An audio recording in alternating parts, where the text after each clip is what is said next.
local veteran is sharing his frustration after he says mold and water damage have taken over his apartment at Serenity Village in the town of Clay. He says the complex has done nothing to resolve the issue. News Channel 9's Ashley Cafaro sits down with him in one of your stories. Christy, Jeff Forgas says every time it rains, water pours into his apartment here at Serenity Village. An ongoing issue that Forgas says he's been dealing with for over a year now, and the apartment complex has done nothing to fix the problem. So going from here, when you step up, it sags.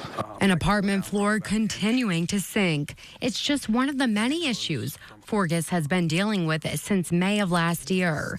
He says water began seeping into his apartment window every time it rained, causing not just water damage, but mold buildup and pest infestation.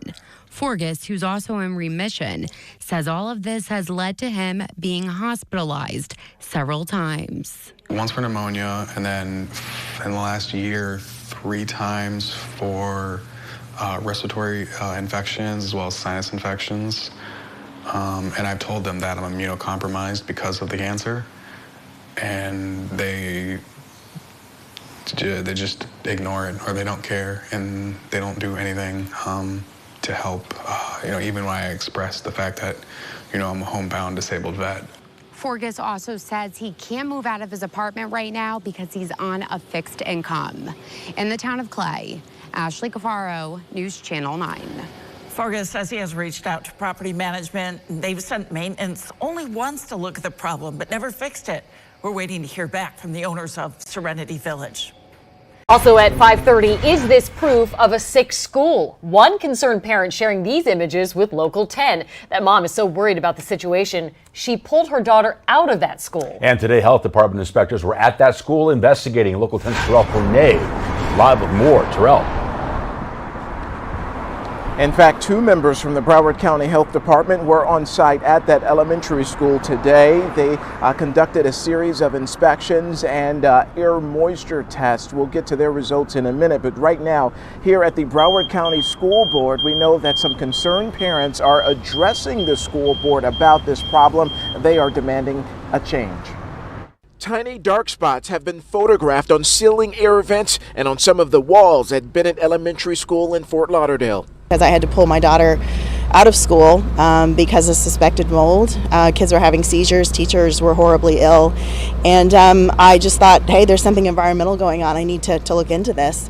And over the past 6 months, Summer Weinstein says she's uncovered a sickening problem at this school and several others in Broward. Suspected toxic mold. Her 9-year-old daughter with special needs is now homeschooled over the matter. They can't tell you that they feel sick. They can't tell you that their heads hurt. They can't tell you. And how dare they put these children in that position?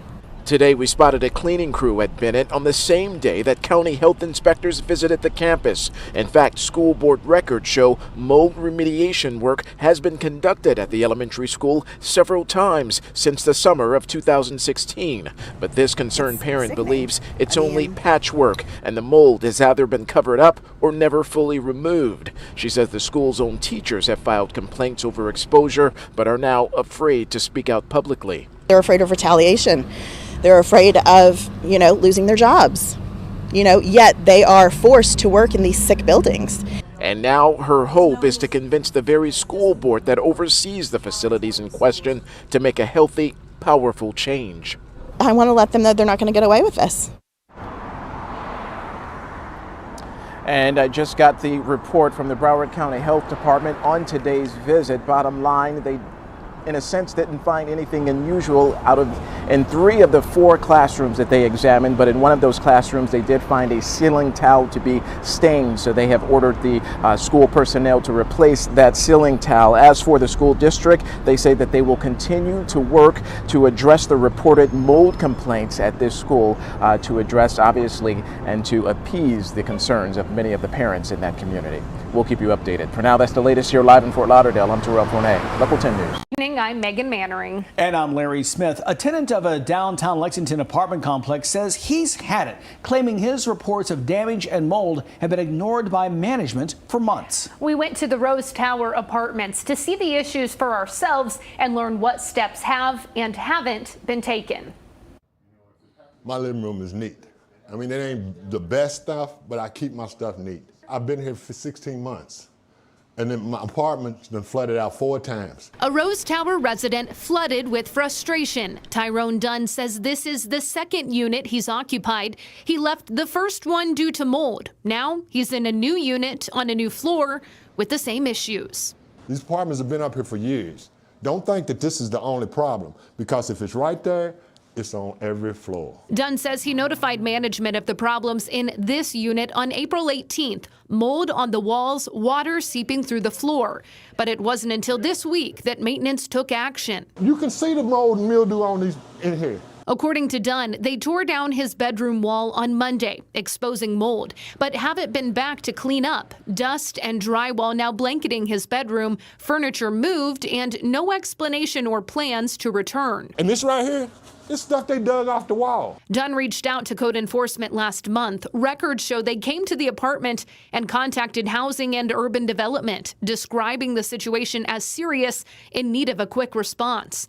When code enforcement returned this week, they wrote, quote, management had scraped the drywall, exposing and spreading mold spores, and left mess on floor.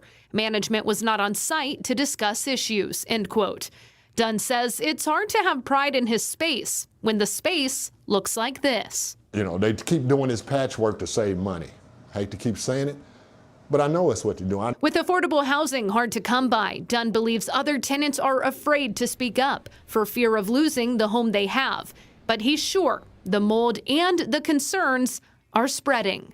The other tenants feel the same way, but they're afraid to talk because of repercussions from the office. I'm not. And he says the health department plans to be out to the apartment tomorrow.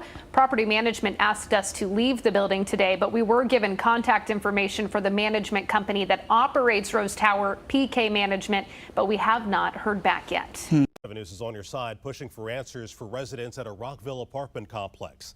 The city finding that the Fields of Rockville not only violated code, but missed a key deadline to make repairs.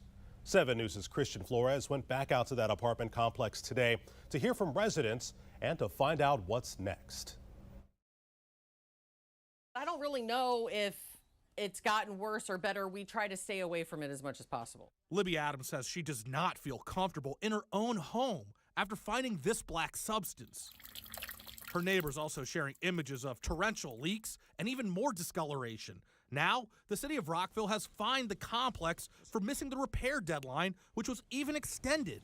My concern grows daily, to be honest. This black substance still on the walls over here at the Fields of Rockville. If I sound like a broken record, that's because we were here exactly 2 weeks ago and saw the same thing. This is an area that my girls played in. So how did we get here? The city alerted the apartment they were in violation on June 23rd, setting a June 30th deadline for repairs and an air quality test. Then that deadline was extended to July 7th after finding the apartment was taking steps to fix it. That day has come and gone. The city telling 7 News the property did not meet compliance. Right now, like, the hazards that my family will be exposed to are unknown, and they're not doing what needs to be done. So what's next? City officials tell 7 News the Fields of Rockville has a compliance period, but if they don't get up to code, they could land in court. Apartment management still has not responded to any of our questions. Adams says she's not holding her breath for a response. My use of my inhalers and my nebulizers have increased for myself. My youngest is still having problems with her ears. My oldest still is having problems with migraines and stomach aches. Christian Flores, 7 News.